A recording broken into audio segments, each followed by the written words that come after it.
Right, so I'm Richard Taylor and I'm down here at Strawberry Fair in Cambridge with Keith Garrett, one of our candidates for become Cambridge's MP. So one thing I've been wondering is why haven't you been at many of the hustings events that have happened in the city?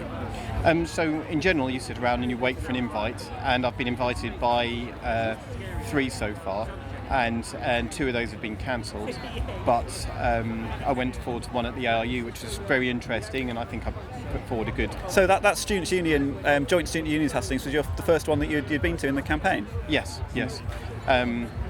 Yeah, and it seems an odd thing. It's that you wouldn't want to hear from all the candidates. So the BBC, when they ran their hustings in conjunction with the Cambridge News, you didn't get an invite to that one? And what do you think about that, though? Because you're going to be on the ballot paper.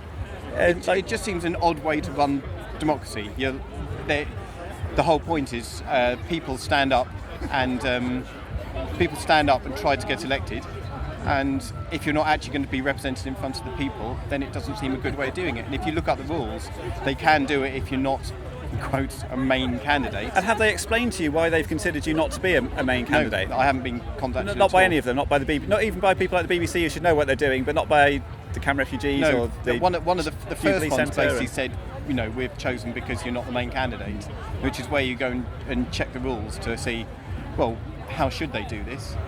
But it's quite interesting that because you can just go to the Guildhall and say, I need the names and addresses of all the candidates, and they will tell you them, and then you can contact them. And so some people have contacted me for radio and TV interviews, and that's really good, but it just seemed to have gone, well, there's just 4 candidates and let's just ignore the last one.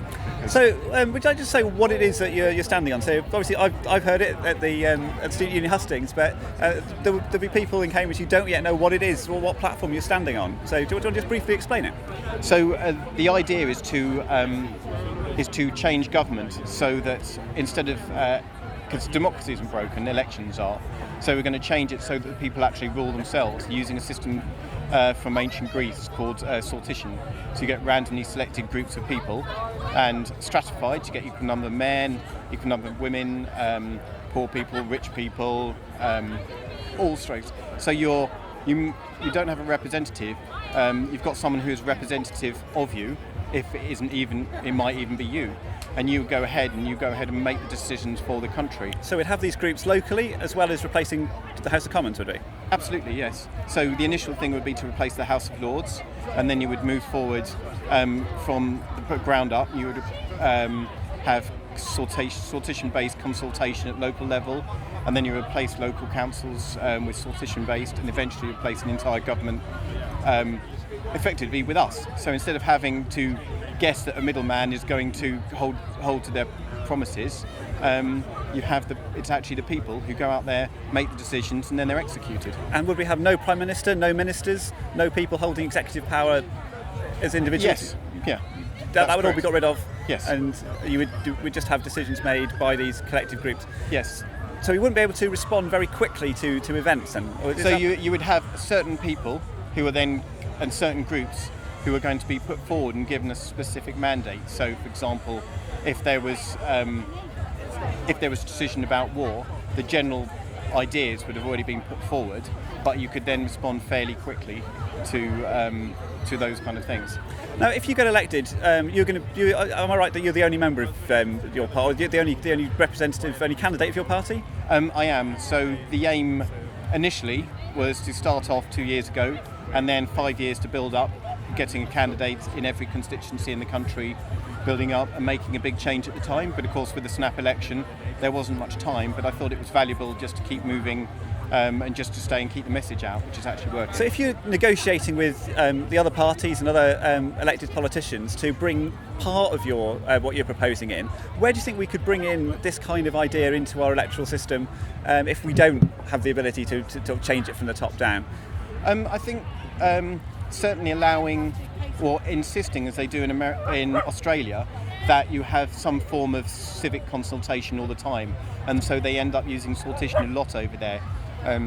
They kind of almost outsource it, so the politicians will always say we need a view on this, and they'll ask a sortition company to go out and find an answer for them, and as they've actually done in Ireland, where with the abortion debate and the debate about gay marriage. So that's something that local councils could do here with things about remodelling a road or Absolutely. the kind of stuff they do Yeah. routinely. They already spend lots of money on consultation. They could spend a little bit on this kind of. Yes, and it seems a better way of doing it rather than currently we seem to just get the major players, so those people who have got vested interests, rather than those people who would just live here, and it should be us leading it, not people who have got a financial stake in changing things to a different way.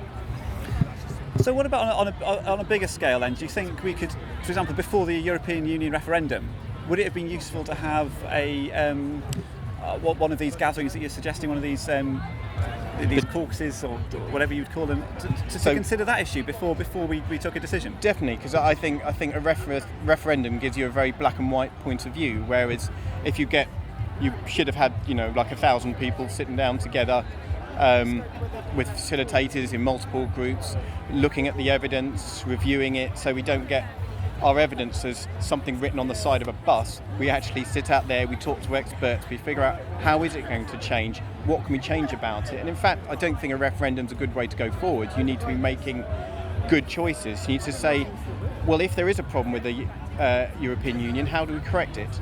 How do we fix it? How do we go forward? Rather than going, well, let's just change everything now. It should be a gradual process, because those kind of changes aren't good for people, they're not good for companies.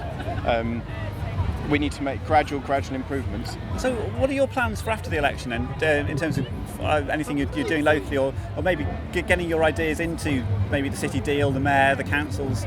Is that something you're interested in doing? Well, we're trying to talk to all the councillors, the local councillors at the moment. So we've got something called the G1000, which is a group of 1,000 citizens randomly selected who come together and talk about local issues. It's from an idea in the Netherlands. And that's a sort of grassroots thing. And then need to start asking and then from that we'll try and get that spread out across the country. With Rebooting Democracy, the party itself, it'll start to build up over the next 5 years, and hopefully we've got 5 years to the next election. And it will build up until hopefully we've got 650 representatives in each constituency, and they'll be able to go out there, push the message out, and ideally, if we can, make one big change at some point in the future. Excellent. Well, thanks for that. And so, just how has being a candidate been for you? How's the experience been?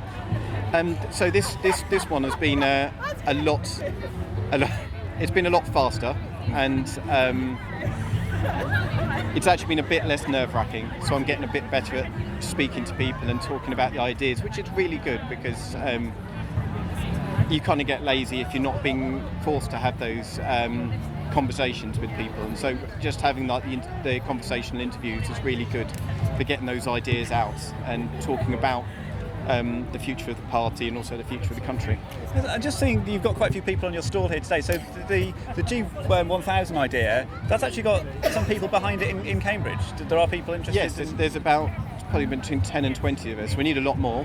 So if anybody can help, just give us a shout. That's really interesting that we've got this core group of people who really want to run our country, basically run our city a little bit differently.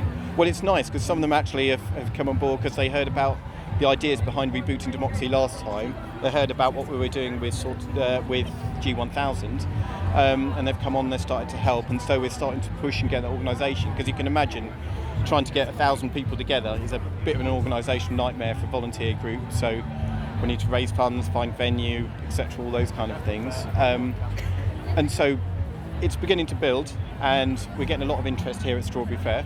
So it's looking promising. Thanks for speaking to me. Brilliant. Okay, thank you very much. Brilliant.